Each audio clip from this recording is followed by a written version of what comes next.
Hello, my name's Niranjan, the host of Master of Your Crafts podcast. Learning from leaders who are continuously inspired, passionate, and driven to align with their soul purpose, sharing their gifts to bring healing to others. The music is composed by Rebecca Everett.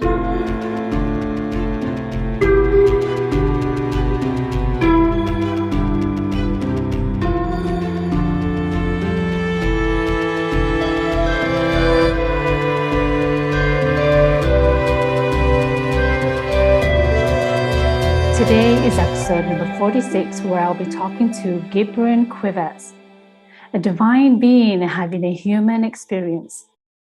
Gibran has a deep passion for justice and being of service, especially to those unable to stand up for themselves.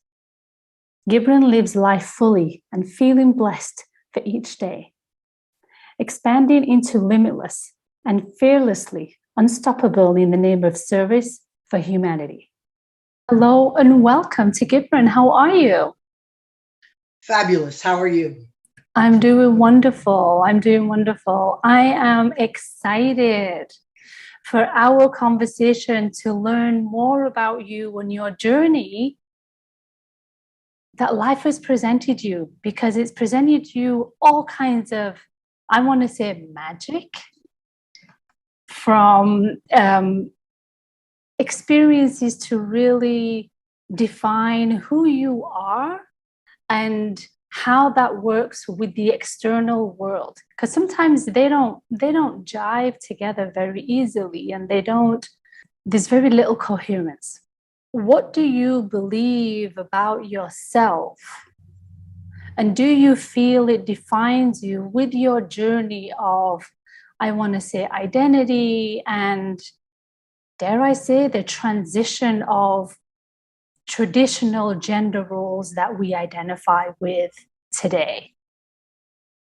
I think it does. And I don't know which part defined me first, the part that I've gone through, or that's just been my core belief, is that I believe I'm a divine spirit having a human experience, and that I'm blessed, and that I'm limitless, and that I'm unstoppable. And I think those qualities are what have gotten me through life. And that belief has helped me when, others have told me no. But it wasn't always like that, though, right? So now you've truly stepped into that abundant self and really living life to the fullest that you can possibly even imagine. When did that come into play for you to recognize that unlimitedness available to you when stepping into it? When did that show up for you? I think you're right. It took the journey to get me there. And I think like most journeys, when you start, it's like such a long way to go, and you think it's almost impossible, especially when people put hurdles in front of you, or society puts hurdles in front of you. But the more hurdles you get over, the more it helps build your stamina, the more you realize that you are capable and that nobody can keep you down. And then you just have this gust of, I'm going to do this. Who says I can't be who I am? This is me. And you just keep going.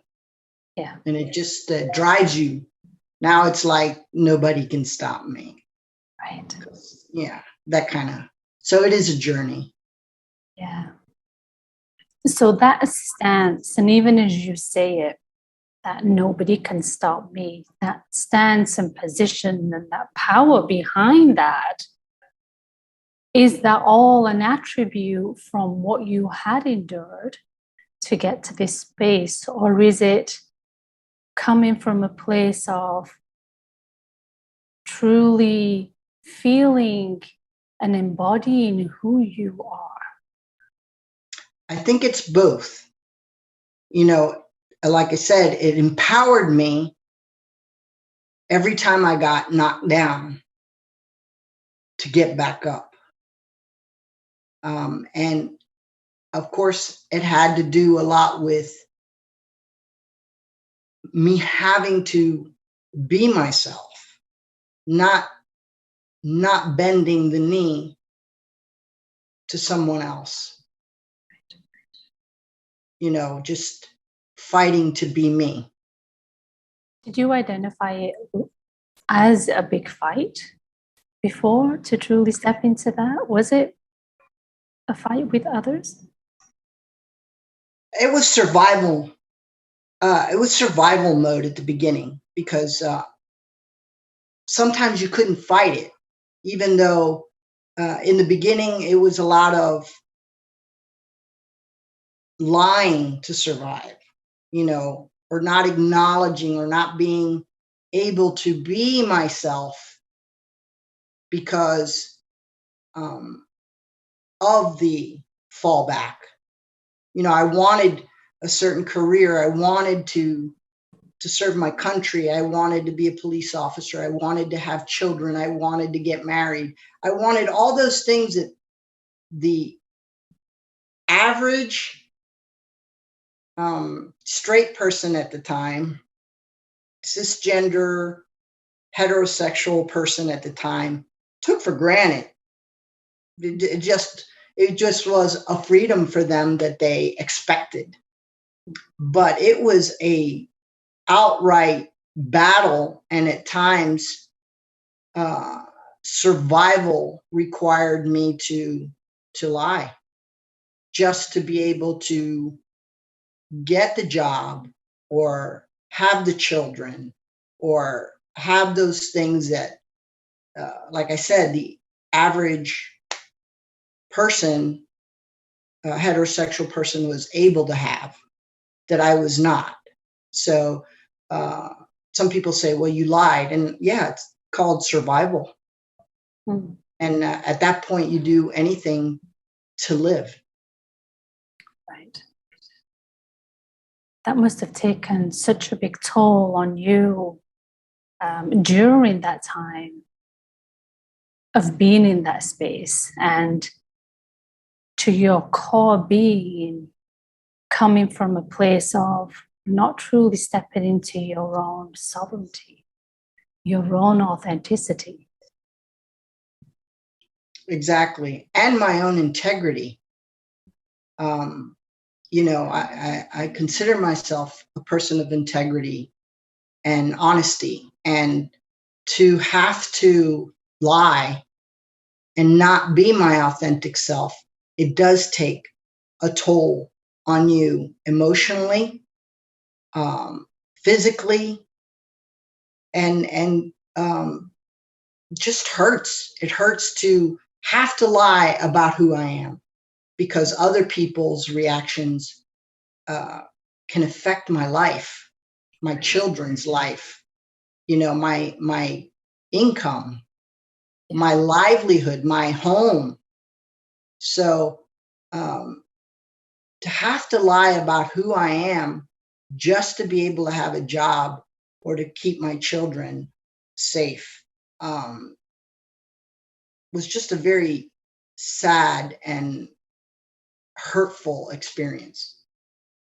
What has been the turnaround place for you to come into a space of letting that go and truly embodying who you are now, having, I want to say, endured all you have based on societal constraints, thinking, the evolution of humanity? Where do you sit now in terms of your attributes and your what is it you bring to the world? Because surely it's given you a new lease on life, a new perspective, a new direction of fully living into this embodiment of Gibran. my life has always been of service. Mm. And that hasn't changed. And I've always had the passion for justice, and that hasn't changed. What's changed was that I had to live in a closeted situation in order to survive. Once my children were of age that the government couldn't take them away from me, once I got my pension from the police department, so my funds were secured, that's when I transitioned.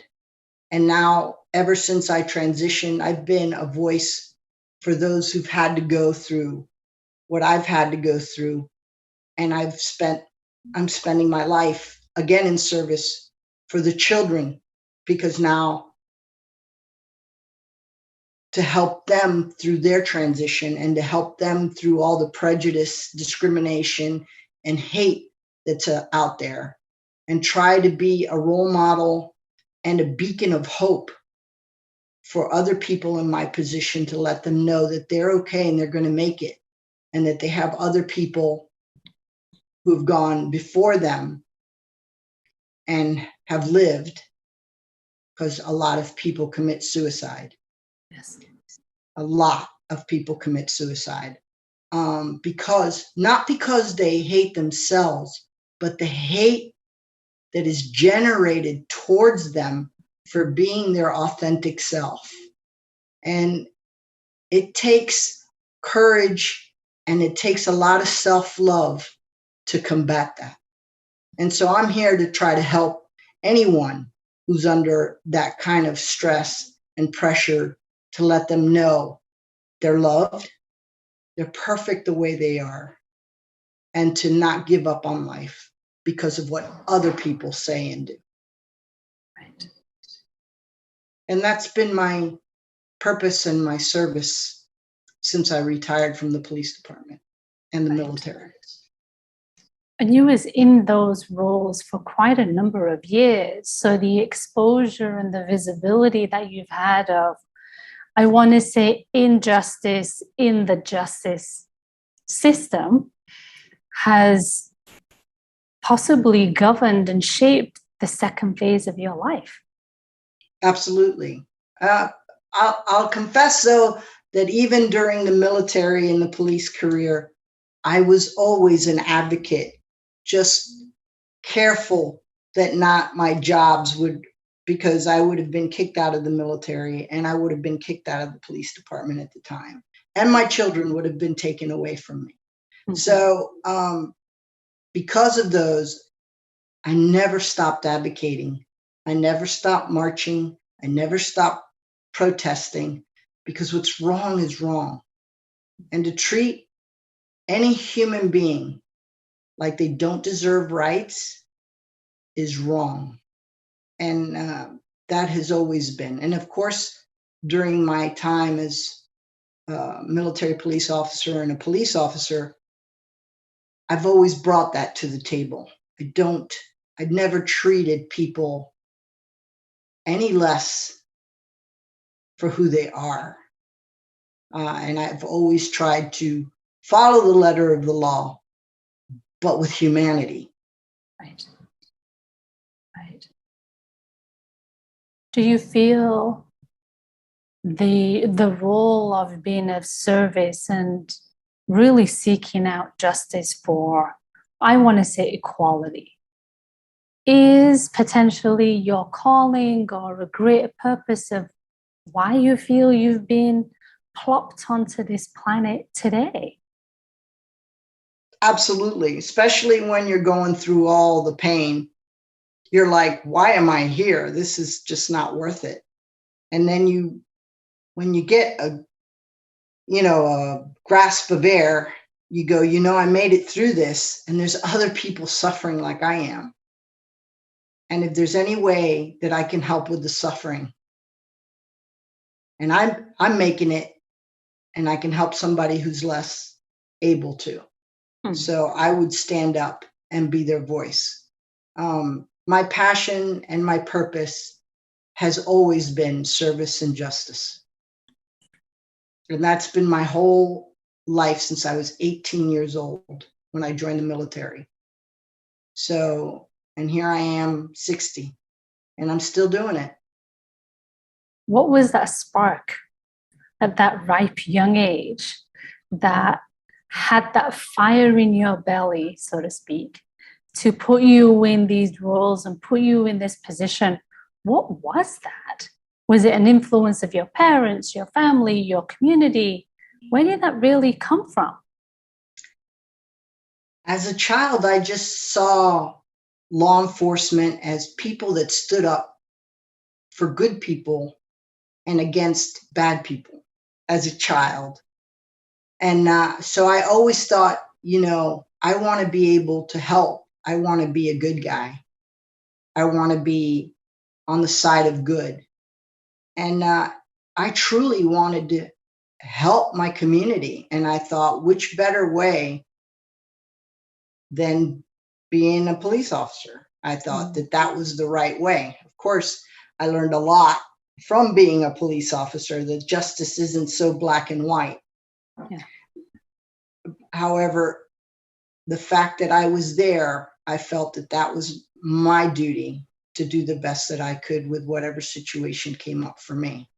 Yeah. So I felt that I gave it a different perspective I brought into it. And I was able to train police officers in equality and diversity training.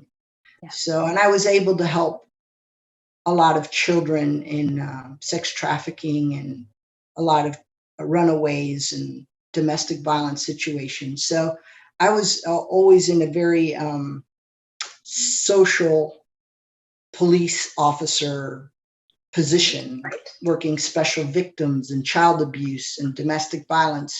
So I did have the opportunity to make a difference in some people's lives that might not have had the same situation with another officer.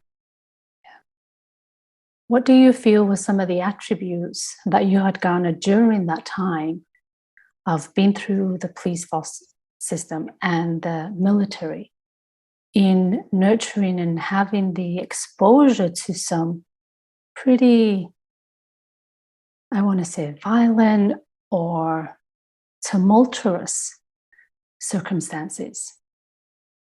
What were those attributes, and do you feel that they were all set into play for you to be who you are today?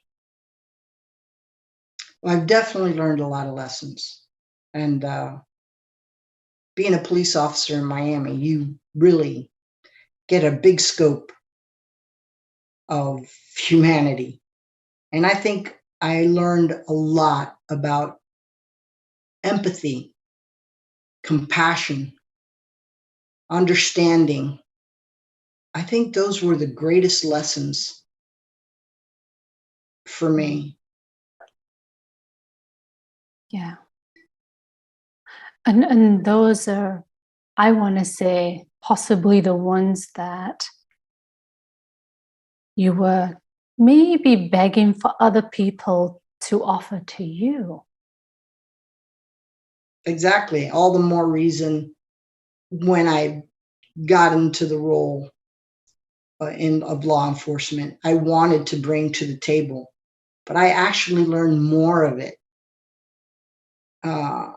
especially dealing with prejudice and people who do horrible things, because it's really easy to be empathetic and compassionate and understanding with somebody who's a victim of a crime, because they've been victimized. And it's easier, I would think, for the average person to feel compassion for that person. But it is difficult for the people that commit the crimes to have that empathy and compassion and understanding and try to see things in a different light. Not to justify what they did or to say it wasn't wrong. However, to understand that not everyone is treated the same and not everybody grows up the same. And a lot of times monsters are the ones that create monsters. That the victims of horrible abuse are usually the subjects of horrible abuse. So those were all learning that helped me deal with a lot of difficult people, to try to come at it from a different perspective. So you identified some of the lessons that you had learned, the compassion, the empathy of other people going through whatever they've gone through, be it as a victim or be it as a perpetrator. And these were all lessons that are very prevalent, I want to say, if in any sector of the world, it would be in this justice and this law enforcement environment, right? That was way back then, 20, 30, 40 some years ago when you first started into the force. Now they have been heightened, possibly even more so because of COVID.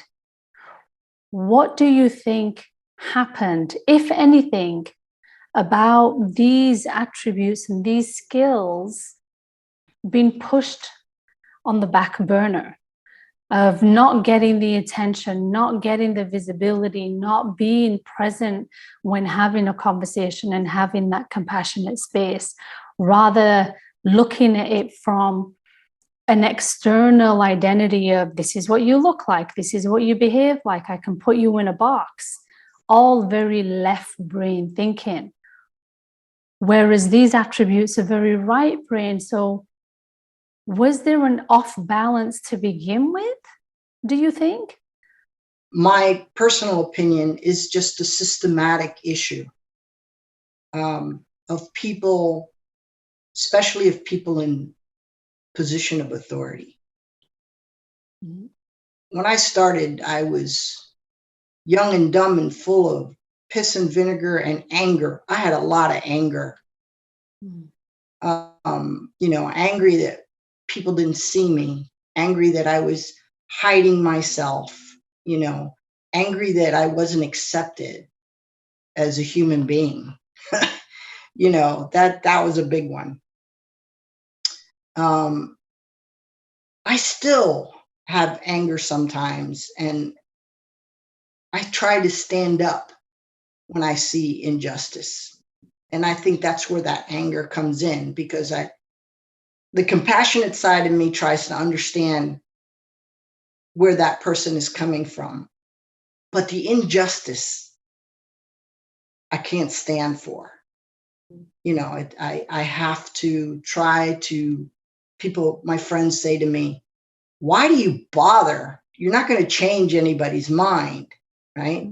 And I go, even if it's one person who I have a conversation with and they question their belief system, then it's worth it. So as far as COVID goes, this isn't a pre-COVID or after COVID thing. I think it's a societal thing. As far as law enforcement goes, I think it's a systemic issue. And I know you're in Canada and I'm in the United States. Mm-hmm. And so I think I can't speak for Canada, but I could speak for the United States when I say I think our biggest issue is the systemic, inherent white supremacy in our country. And that's my opinion. White men have historically gotten away with everything. This country, the Constitution and the Bill of Rights are beautiful and idealistic and absolutely worth reaching that goal. We still have a lot of what this country was built on, which was prejudice against anyone other than a white man. So if you were a white man, you owned women, you owned children, you owned property, you owned slaves, you made decisions, you ran this country. And this country is having an identity crisis right now because it's being challenged by minorities, by Blacks, by Native Americans, by women, by LGBT. by everybody who says, wait a minute, that's not what the essence of the Constitution and the Bill of Rights had in mind. Although many were prejudiced white men, all of them were white men, really. So I think that finally voices are reaching up loud enough to say, we need to hear and understand that we're all equal. We're all human. We all bleed. We all suffer. We all have joy. You can't treat people differently. We're coming to an age of awakening, in my opinion. You know, sometimes some of the worst lessons in my life, some of the hardest times, always bring you to another level of enlightenment, education. If you look at the problems as an opportunity to grow and learn, and I think this COVID has been an opportunity to be retrospective, to take a look inwards, to try to be more decent human being. It's just an opportunity to grow for the betterment of the world. Yeah. Can you identify any other countries that may have not amplified the magnitude of injustice that really happens that you've experienced? I've traveled a lot, and I know that there are many countries that are worse than the United States, if that's what you're asking me. As far like, I know that there's still countries that it's illegal to be homosexual. There's still countries that, kill people for being gay. There's still places, So, of course, I think that I can only speak here in the United States because this is where I live and where I feel I can make a difference. I try wherever I am. It's like everything, even in police work. You can't change the world trying to do everything at the same time. But everything that comes in front of you, any case I had, I tried to be present and help that situation the best way I can. And that's what I do here. I'm in Tennessee, which is the Bible Belt of the country, and they have their issues constantly fighting the LGBTQ community. And so that's where I take my stand.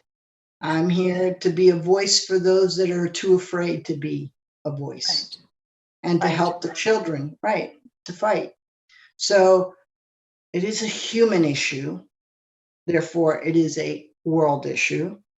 And some places are obviously better than others. And I just hope that little by little that changes. Not fast enough for me, but little by little, I'll take progression. I'll take progress. Yeah. All in due time. All in due time. I guess I'm a believer that a lot of the world, to a certain degree, especially the bigger, I want to say Western countries, all sing from the same hymn sheet, if you will.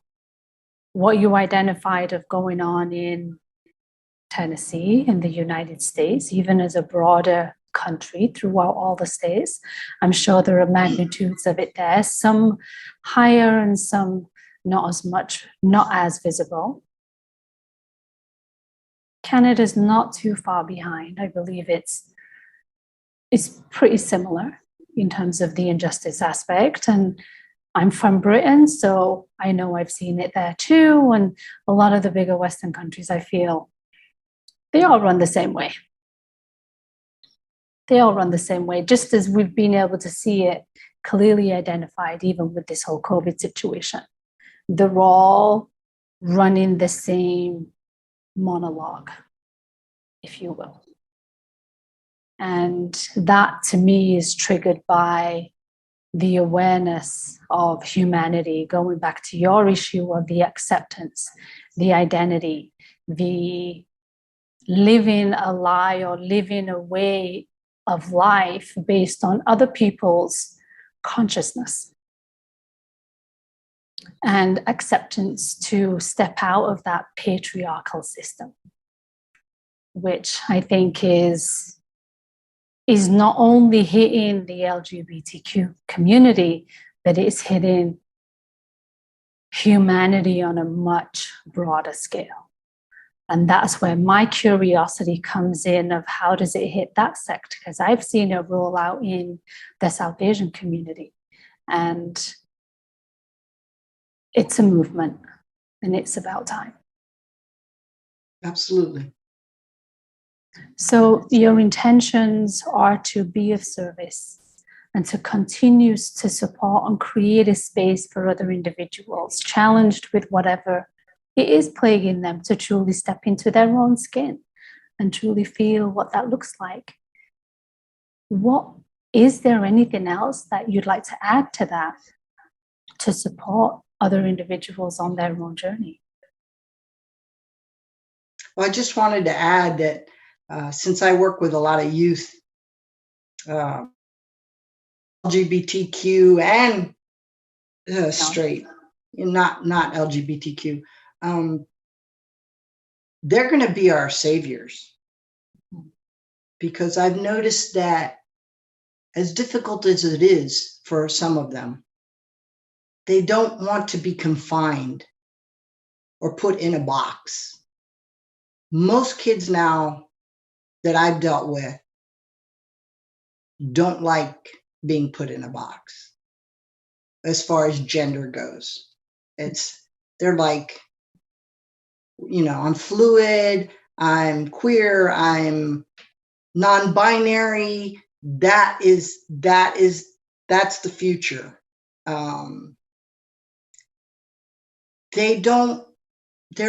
They're learning to question the rules that were made by people trying to keep people down. And so I think it's inspiring that, and I'm hopeful that the next generation, people like Greta, people like, all this Elijah and, all these people that have come out and are being role models, showing that just be you, be the love, be who you are, and, don't settle for less. And don't let other people keep you down. I have hope for the future. I have hope in our youth. And these are exciting times because we know when change comes about, in any format or formula, there has to be an unearthing of a foundation of what we thought was the foundation of security and identity in our world. That unearth has to happen. And as painful as it is for others and uncomfortable, it's freeing for many. And I truly believe that we're in that pivotal space for that to happen. So I'm feeling and sensing it's time to just hold on to your hat. And let's enjoy this second round of a ride, because it's going to be one. Absolutely. It's going to be one. This has been such a delightful conversation. Learning more about you and your drive, your passion, your service, of truly stepping into your comfortable space of your identity and pulling back those shoulders and stepping into who you are with no excuses, with no settlement to others of their acceptance or not, but just being the support, the guide, the mentor, the wisdom seeker that you are. So thank you for sharing all of your experiences. Well, thank you for having me, and knowing you spread love and wisdom and kindness, and I enjoy your podcast and I enjoy your friendship. Thank you so much, Kim. I'm Naranjan, and you've been listening to Master of Your Crafts podcast. Please subscribe, rate, and review, and join me next week for another episode. Thank you for listening.